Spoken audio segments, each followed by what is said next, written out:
pada hari ini kita akan masuk perkuliahan yaitu jaringan tegangan rendah JTR. Di mana minggu lalu kita telah mempelajari gardu distribusi. Dalam jaringan tegangan rendah ini saya didampingi oleh Saudara Wahyu Salahuddin Novianti sebagai mahasiswa saya pada semester 6 dan mata kuliah transmisi dan distribusi. Yang kita akan bahas di JTR yaitu adalah deskripsi JTR, konstruksi jaringan rendah, pentanahan perajinan distribusi jaringan rendah, sambungan pelayanan rumah tangga, dan gangguan pada saluran JTR. Deskripsi jaringan tegangan rendah merupakan bagian dari hilir dari suatu sistem ketenagaan listrik pada tegangan distribusi di bawah 1000 volt. Pada umumnya sekarang kita menggunakan 220 hingga 80 volt yang langsung memasuk kebutuhan listrik tegangan rendah di konsumen melalui jaringan distribusi. Ini disalurkan tenaga listrik kepada para pelanggan listrik. Jaringan distribusi tegangan rendah dimulai dari gardu distribusi dengan bentuk jaringan radial, loop, dan lain-lain.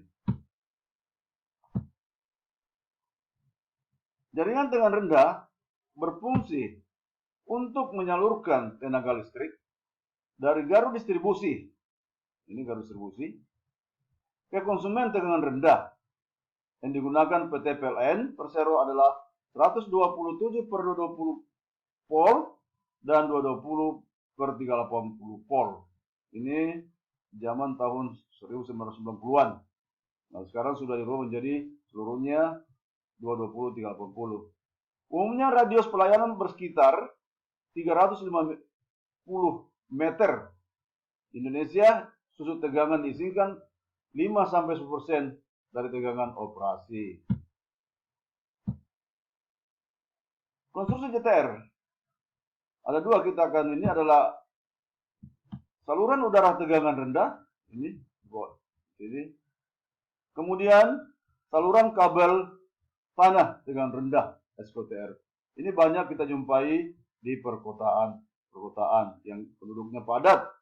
Nah, sehingga kita menggunakan saluran kabel tanah tegangan rendah.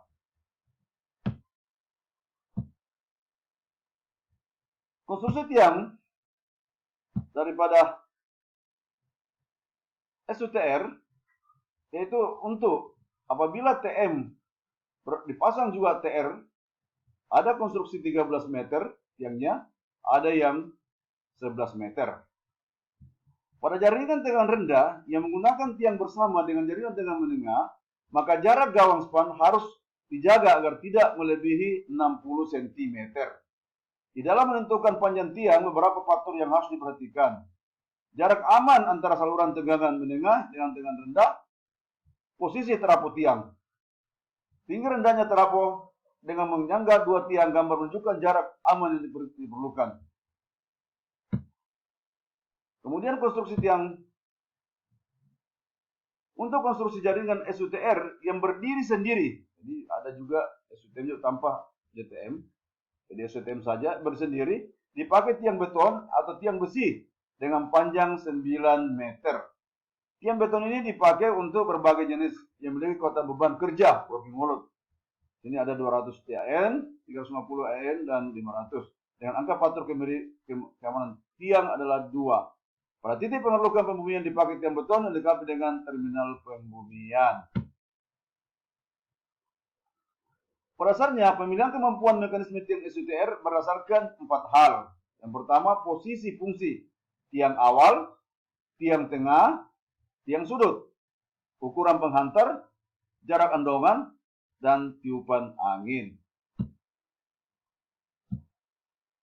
Konstruksi tiang SUTR, itu kita melihat, ini ada konstruksi PDE fixed lead N, ini nomor 1.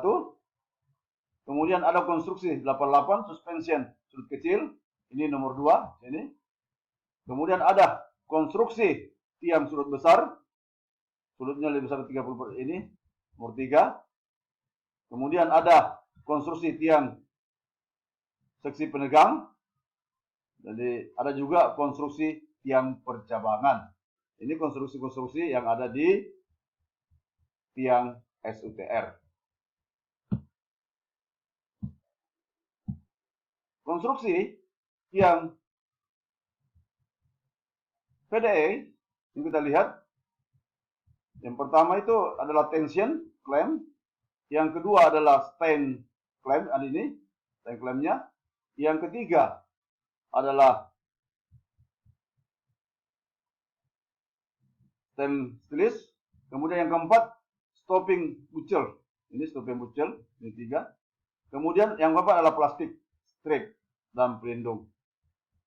Nah, kemudian konstruksi tiang suspension sudut kecil, kita lihat ini suspension bracket, ini nomor 1, kemudian nomor 2 suspension clamp, ini nomor 2, tadi kelihatan nomor 2, kemudian stainless steel stem nomor 3, ini nomor 5 plastik strap. Kemudian konstruksi tiang sudut besar, ini kita lihat, ini bentuknya, demikian bentuknya.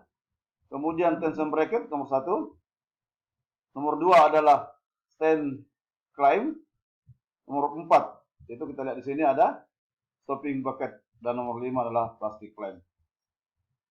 Kemudian apabila konstruksi tiang penenggang ini ada daya tarik, nah, jadi nomor 1 di tension plannya, kemudian nomor 5 itu ada plastik ini, plastik strap, nomor 6 thumb, dipasangi thumb back, dan ini. Jadi ini kalau dia merenggang atau menegang.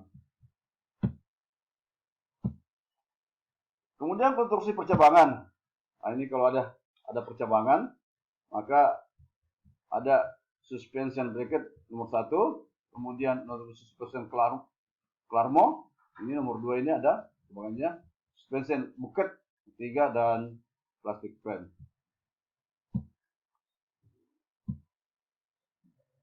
Kemudian kita masuk ke konstruksi peletakan kabel SKTR.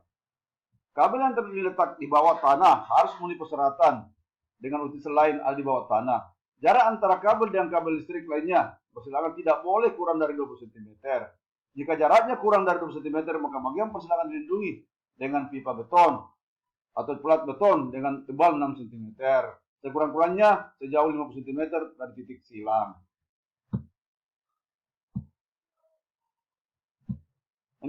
Ini peletakan konstruksi kabel SKTR. Ini tanah urut kurang lebih 70 cm kabel urutnya. Kemudian ini. Jadi saya katakan bahwa untuk mendapatkan kemampuan hantar arus sesuai spesifikasi pada SNI 040225/2000, kabel diantara sedalam 70 cm, kabel ditanam sedalam 7 cm, diselimuti pasir urut setebal 5 cm, ini pasir urutnya 5 cm, dan para pembuang kabel atau total 20 cm. Ini. Selanjutnya bagian atas pasir dipasang batu pengaman yang berfungsi sebagai batu peringatan dengan tebal sekurang-kurangnya 6 cm. Di bagian atas tertulis awas kabel PLN pertegangan. Ukuran batu peringatan disesuaikan dengan kebutuhan yang terbuat dari beton. Jadi lebarnya kurang-kurangnya 40 cm.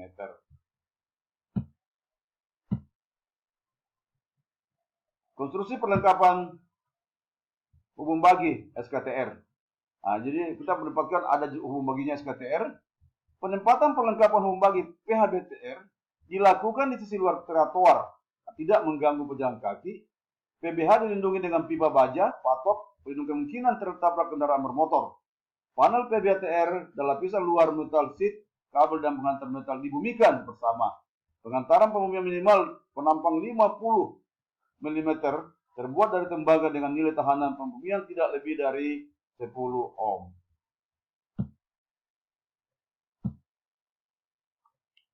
Konstruksi perlengkapan hubung bagi, kita lihat ini tampak muka, kemudian ini tampak samping, kelihatan tampak samping, Ini konstruksi bagi. Panel perlengkapan hubung bagi tipe luar IP45 dipasang di atas fondasi dengan tinggi sekurang-kurangnya 60 cm dan permukaan tanah atau jalan pada bagian muka PHBTR dipasang sebanyak 3 buah patok besi pelindungnya 4 inci setinggi 50 cm dan berjarak 60 cm dari fondasi panel PBTR. Jadi tanpa samping dan tanpa muka.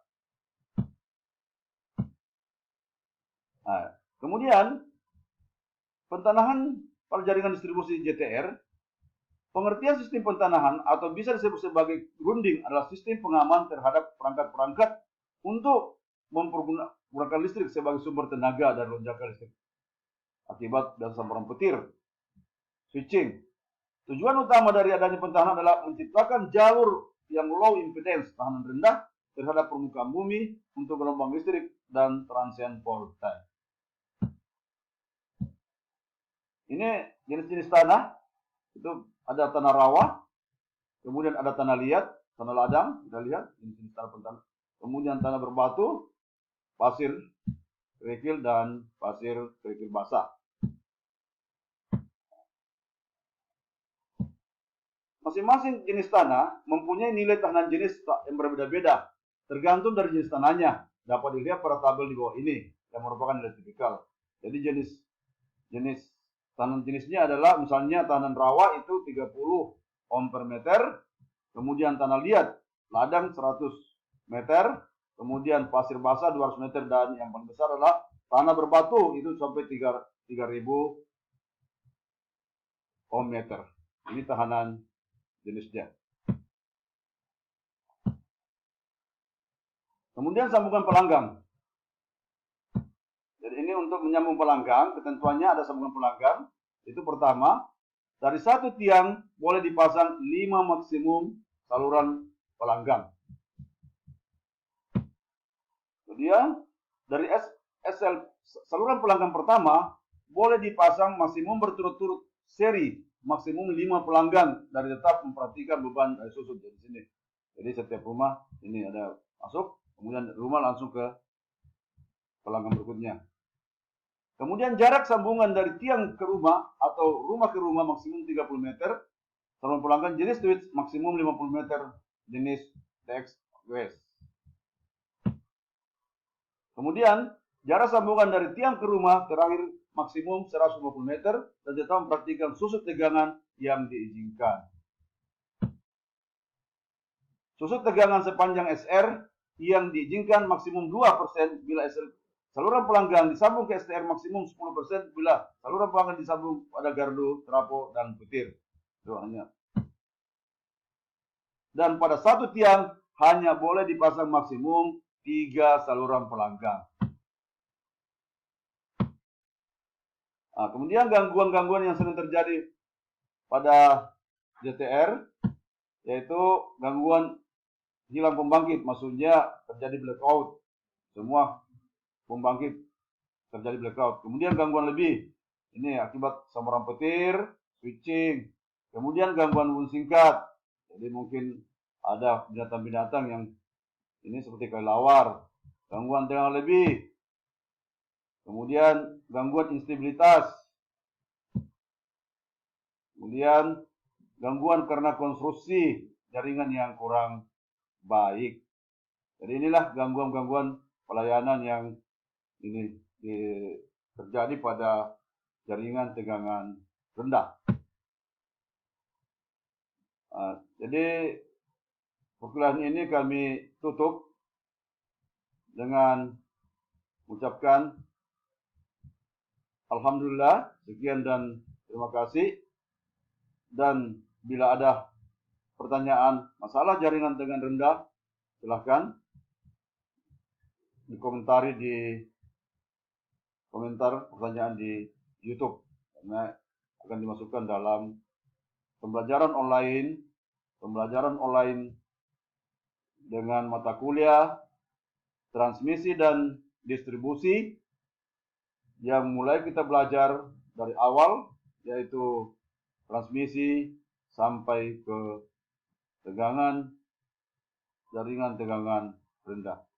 Cukup sekian. Assalamualaikum warahmatullahi